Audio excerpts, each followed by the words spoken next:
Muito boa noite, queridos amigos, amigas, irmãos e irmãs. Mais uma vez, estamos aqui juntos, conversando, refletindo, buscando nos alinhar ao Evangelho de Jesus. Vamos elevar os nossos pensamentos. Jesus, Mestre querido de tanto amor, agradecemos pela vida que temos. Agradecemos pela oportunidade da jornada encarnatória que nos foi concedida, para que possamos construir caminhos novos no retorno ao Pai. Agradecemos por esse planejamento encarnatório, pela nossa ambientação, pela família, trabalho, pelo corpo, pela vida que temos. Rogamos, Mestre querido, o teu auxílio para que diante das riquezas que nos foi dado, seja a riqueza material, a riqueza da inteligência, a riqueza das habilidades, que possamos nós sermos administradores fiéis dessas fortunas benditas, que possamos usar cada uma dessas abundâncias para levar paz, crescimento e felicidade a tantos quantos possamos auxiliar. Ampara todo esse nosso planeta, Mestre querido Jesus, para que todos os governantes consigam entrar na sintonia do amor e da paz e sejam os grandes artífices da estruturação da paz na Terra. Sê conosco, Mestre querido, hoje e sempre, que assim seja. Nós continuamos a trabalhar o capítulo 16 do Evangelho segundo o Espiritismo e agora nós estamos no item 8, intitulado A Desigualdade das Riquezas. Nós separamos um parágrafo para nossa reflexão de hoje. A fortuna é um meio de nos provar moralmente, mas, como ao mesmo tempo é um poderoso meio de ação para o progresso, Deus não quer que ela fique muito tempo improdutiva e, por isso, a desloca incessantemente. Cada um deve possuí-la para experimentar, servir-se dela e provar o uso que dela sabe fazer. Mas, como há a impossibilidade material de que todos a tenham ao mesmo tempo, que, aliás, se todo mundo a possuísse, ninguém trabalharia e o aprimoramento do globo com isso sofreria, cada um a possui a seu turno. Quem não a tem hoje, já a teve ou a terá numa outra existência. E quem a tem agora, poderá não tê-la mais amanhã.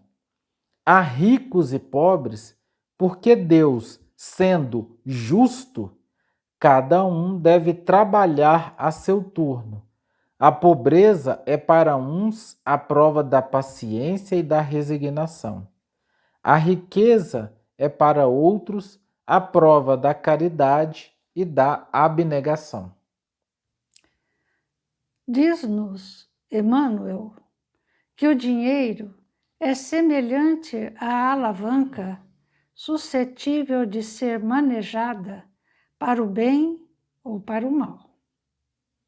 Quando estávamos, enquanto espíritos, no plano espiritual, havendo a programação da nossa reencarnação,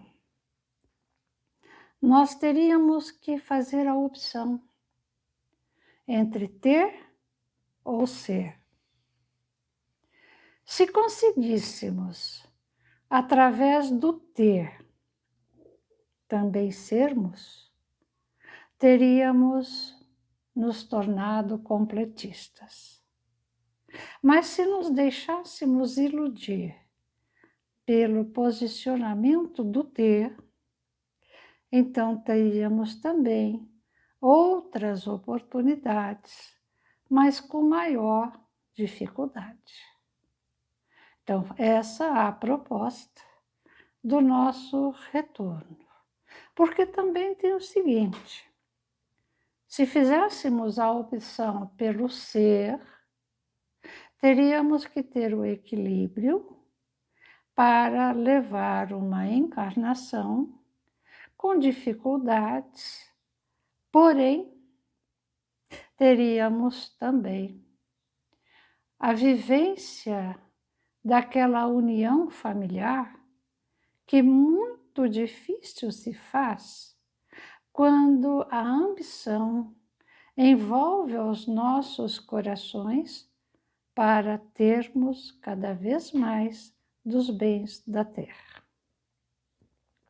Joana de Ângeles, no livro Luzes do Alvorecer, nos narra o episódio do banquete em Naim, quando Maria de Magdala ungiu os pés de Jesus com raro perfume.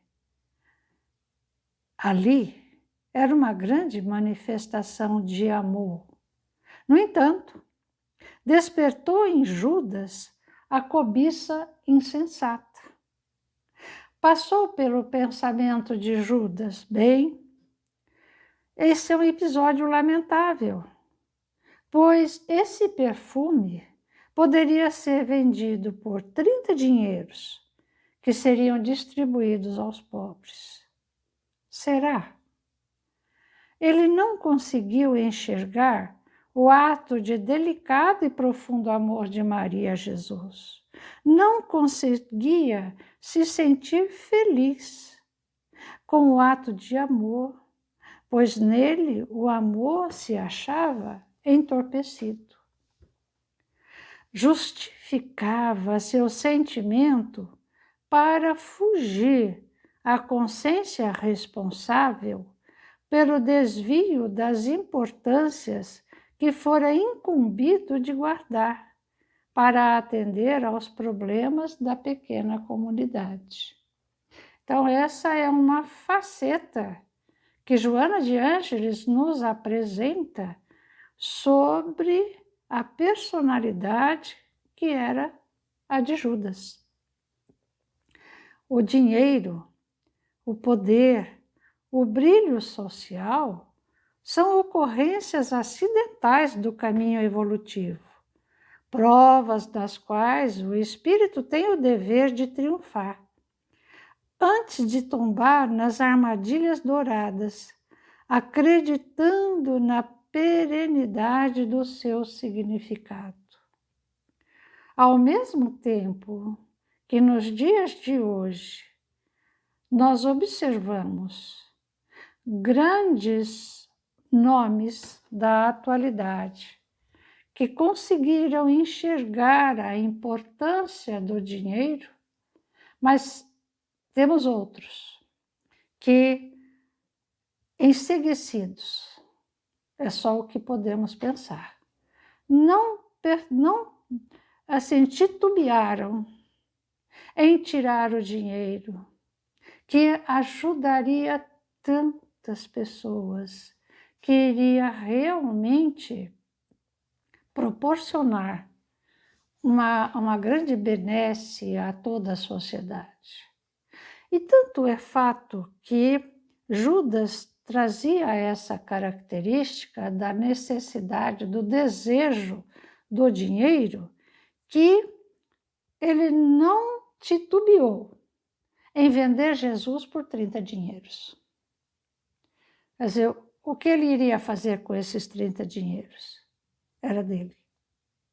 Ele não ia dar a ninguém. Assim como ele queria vender o perfume, que, se não me engano, era um perfume de nardo, eu nem conheço, mas que naquela antiguidade devia ser muito, muito caro.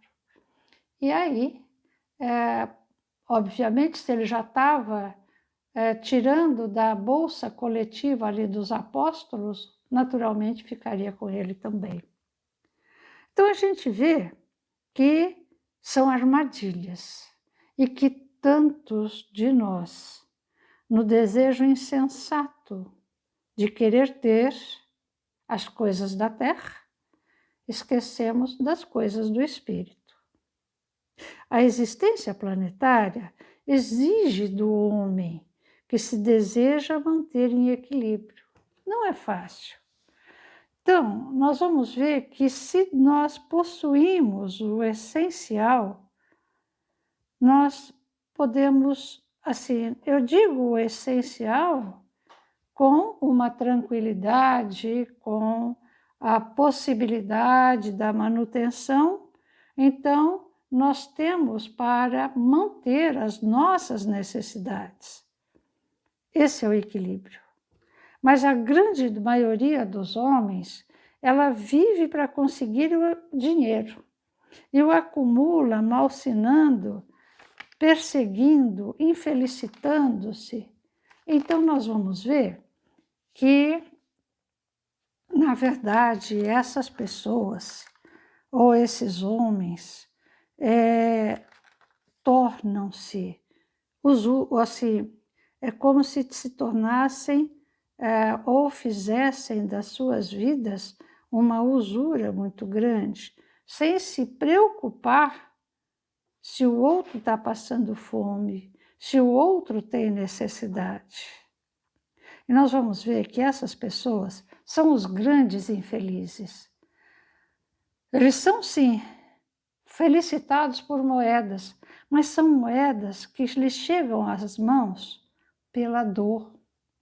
Quantas vezes a gente vê que a pessoa, por exemplo, não pôde pagar o aluguel, explicou, se comprometeu a, assim que pudesse, ir saldando as contas, e o dono do local põe a pessoa para fora, põe a pessoa na rua sem ter para onde ir. Essa moeda traz para si vibrações de felicidade, vibrações de paz? Com certeza não.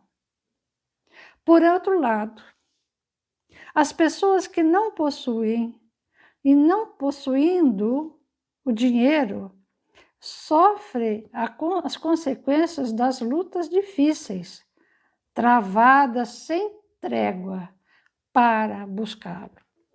Então nós vamos ver que quantas pessoas deixam o contato familiar para conseguir um emprego aqui, o outro lá, diz que é para deixar para os filhos quando do seu desencarne.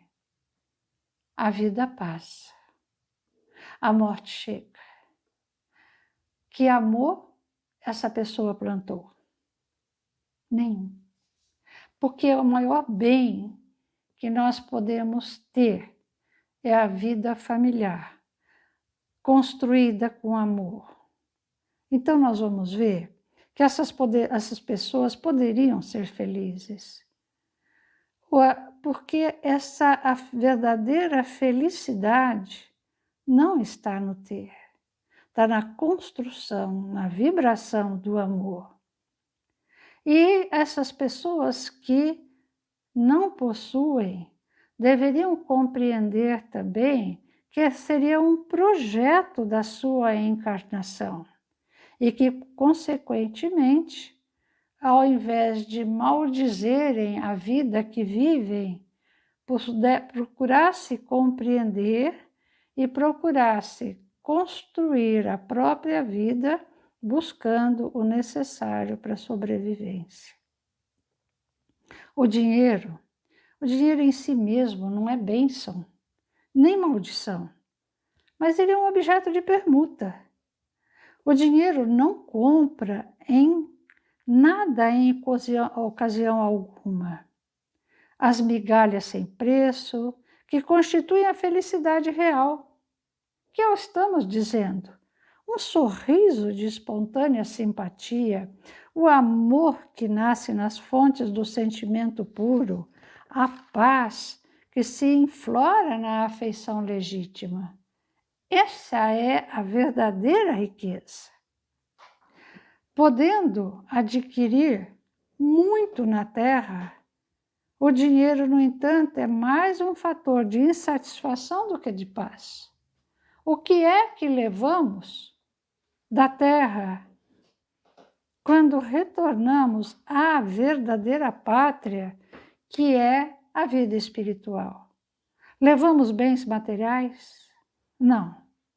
Levamos os dinheiros que temos nos bancos? Não. Levamos o verdadeiro tesouro, que é aquele que se encontra no interior de cada um. Ao compreender as palavras de Jesus, ama e serve, desculpa e passa, semeia o bem de toda forma, tornando-se livre da posse do dinheiro para tão somente seguir a Jesus. Nós não estamos condenando a posse, é não nos escravizarmos à posse. Precisamos lembrar a passagem em Nosso Lar, quando a mãe de André Luiz diz que o pai, que havia passado a vida procurando, apegado ao dinheiro, um sovina, encontrava-se agora no plano espiritual pegando lama, achando que era dinheiro. Leiam Nosso Lar. Vocês vão ver, quer dizer, é o sentimento que a pessoa possui, é o escravizar-se, a posse que torna a pessoa infeliz. Porque quer queira, quer não, retornamos. Nada de material levamos. Então, se temos, vamos buscar distribuir, mas não é dar o dinheiro, é transformá-lo de uma forma que não envergonhe ninguém, transformá-lo em trabalho, transformá-lo em ajuda para casas de recolhimento de idosos, para hospitais, para tivermos nossas fábricas, transformá-lo em um fundo de garantia, um salário real, um plano de saúde, uma cesta básica confortável para sustentar os empregados. Tanto é assim que Divaldo Franco, numa das suas palestras, contou uma história que ele tinha muita amizade com um empresário muito, muito rico. E ele colocava o seguinte para o empresário: olha, faça dos teus funcionários companheiros de luta, porque são eles que te trazem a riqueza. Deles, então, plano de saúde, cesta básica, o que acabei de colocar. E, além disso, no final do ano, deles a repartição nos lucros da empresa. Esse empresário fez isso. E sabem de uma coisa? Cada vez mais ele se tornou ainda mais rico, porque todas aquelas pessoas que recebiam do seu amparo passaram a rezar por esse empresário, eram profundamente gratos. Então, com isso, envolveu todas as posses, todas aquelas indústrias do proprietário em vibrações de muita luz, de muito amor.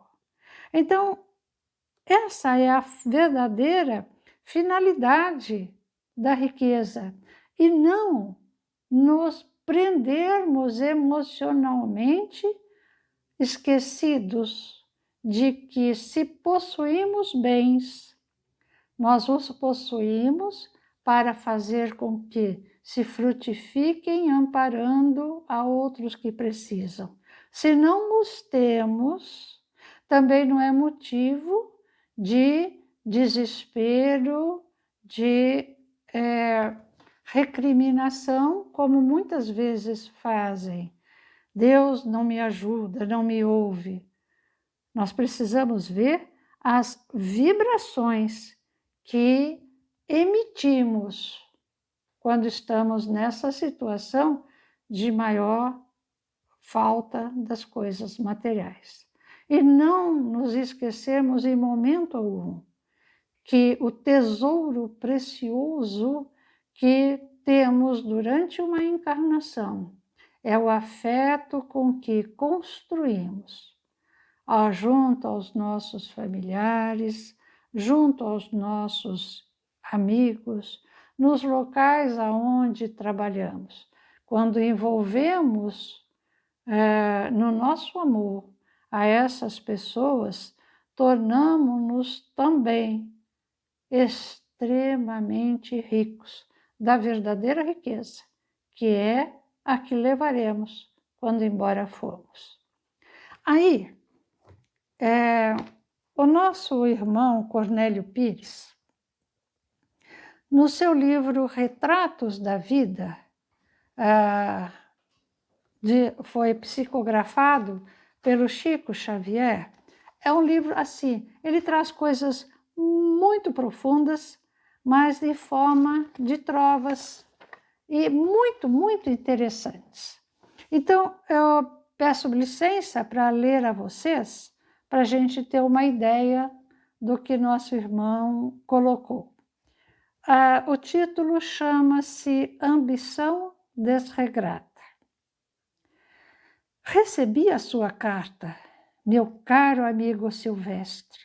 Você faz uma consulta em grave questão terrestre.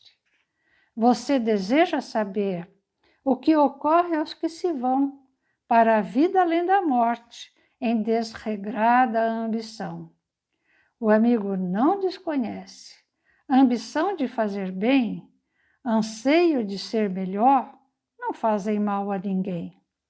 Mas a febre do egoísmo, de quem quer mais, mais e mais, sem precisão ou proveito, arrasa as forças mentais.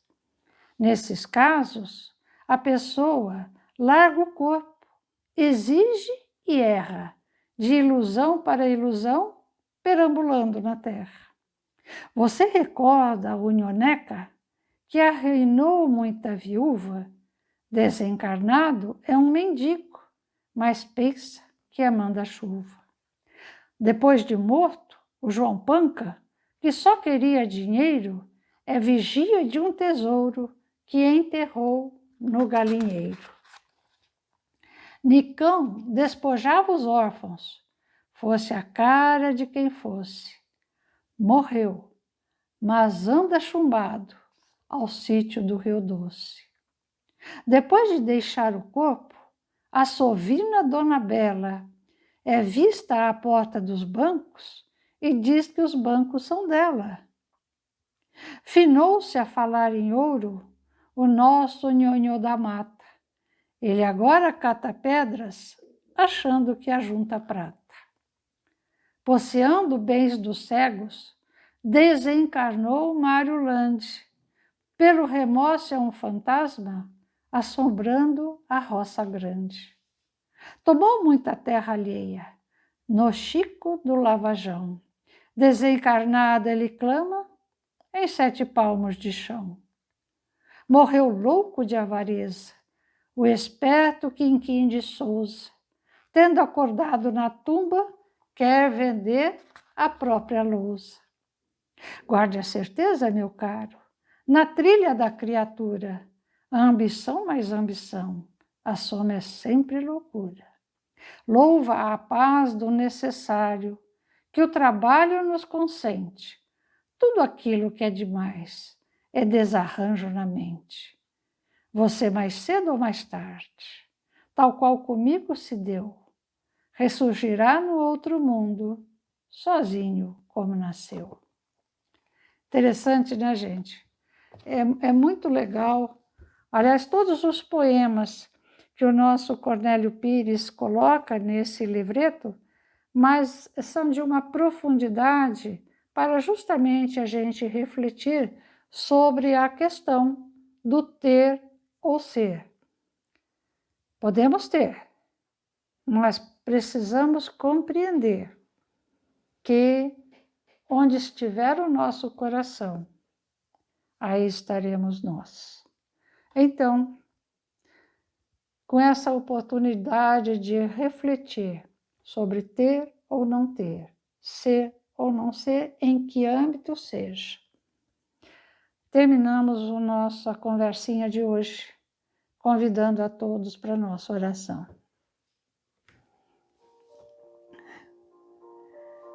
Jesus, te agradecemos, Senhor, por mais esse dia na Terra, onde nos dás a oportunidade de refletirmos quem somos, por que aqui estamos, o que é que desejamos para nós, nessa grande jornada que se faz ao longo de um minuto eterno, mas que nos parece tão longa, Senhor, e que, no entanto, ao pensarmos na eternidade, compreendemos o teu profundo amor ao nos ensejar a oportunidade de encarnados estarmos. Rogamos as vossas bênçãos a todos os nossos irmãos da terra. Rogamos as vossas bênçãos a todos os dirigentes da terra. Permita-nos rogar-te o auxílio generoso do teu preposto Ismael, para que a grande pátria do Cruzeiro possa crescer em paz, para que os nossos dirigentes sejam iluminados nas suas decisões pelo teu amor. Obrigada, Jesus. Só temos a te agradecer e somente a te suplicar. Sê conosco, amado amigo, hoje e sempre. Que assim seja. Que assim seja.